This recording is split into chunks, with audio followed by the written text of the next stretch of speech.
slightly different today. We are working on a speed build that I wanted to do after seeing this amazing image on Pinterest of this dollhouse. I thought it'd be really fun to make a gardener's paradise. Many of the games that I play in my personal time are related to gardening and that feature of The Sims. I think it's really cute and it's really fun to work on making your little garden and selling all of the vegetables and fruits and herbs. And making it look good and have a nice green living area. So it was kind of based on a Victorian house as well, and I think it looks really cute and it's really tall. It's actually all the way to the 4 stories that the game will allow you to have. I really wish it would let me have one more so I could make that top area look like it should in the picture, but it's okay. So what I ended up doing was I built the front garden as a reference point to figure out the size of the builds and how I wanted to situate it. I put it on a very large lot in case I ended up being really large. This house has a front garden as well as having a greenhouse on the side. So it's really garden friendly, and I also plan to have on the inside a painter studio and a lot of craft supplies, as this person is very crafty and that's how they make their living. This house is currently placed in Henford-on-Bagley, which is the world that's in cottage living, which I think is very cute for this kind of concept, and I ended up really enjoying putting this in. As you can see here, we're working on the front deck of the house and also the second floor. I'm realizing at this point that it's way too large, so I'm starting to make it smaller in a lot of different ways, as well as referencing the picture of the dollhouse I found on Pinterest.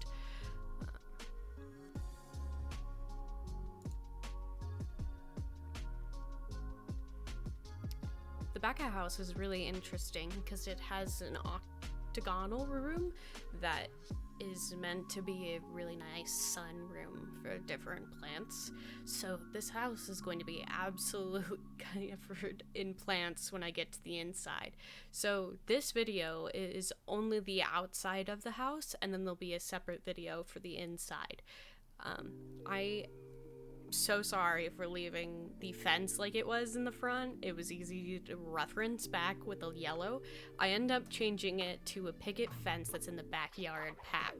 So that's what it changes to, and it looks a lot better. And then I add gates, and I end up finding some of the plants on the gallery and filling in that space. So when we go to do the interior, you'll see that that whole area is planted out. At this point, we're adding up the 4th level, and we're going to start the roof line, which is such a mess.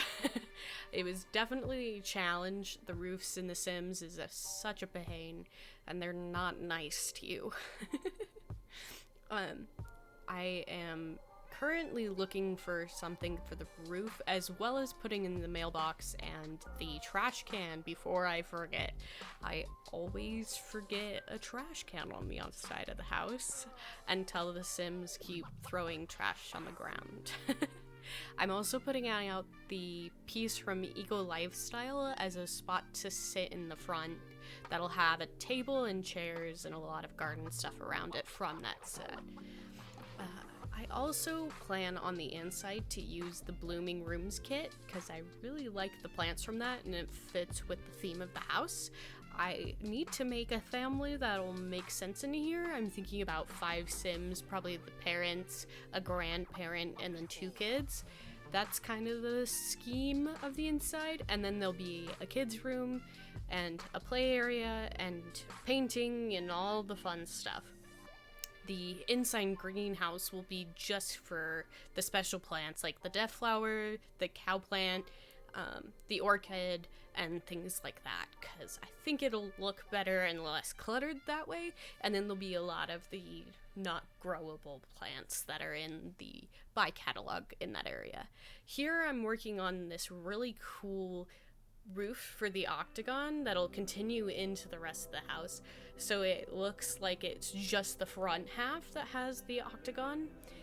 And then I will fiddle with the roofs a ton at this point, trying to make them look right.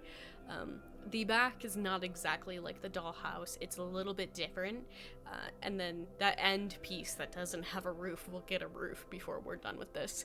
It's a little messy. I decide to get rid of this porch entirely at some point because it just never looks good because the roof keeps fading through it. The only way to fix it was just get rid of it, or not put a roof there, and it didn't look right. So here I'm working on making a roof that's slanted so it has a flat top. So I'm getting rid of all of the sides with the shift button and making it fit right, and there's going to be a lot of fiddling as I work to do this. And it'll look really good when it's done, though. There's a little bit of glitching between the roof sections that are involved in this, but yeah. And then this roof I just put on, I do not keep because it does not look right. So that's what I choose to do, because you can see it's phasing through that porch right there. And then this is the greenhouse that's getting its roof right now that I'll make into glass in the future. And then I try to make it look really beveled and add some more roof texture to it.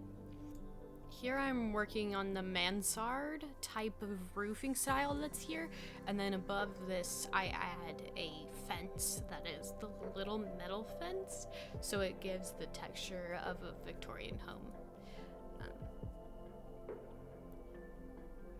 I also am working on making the house make a little bit more sense, resizing it a little bit because it's a little too big, a little too small in some areas.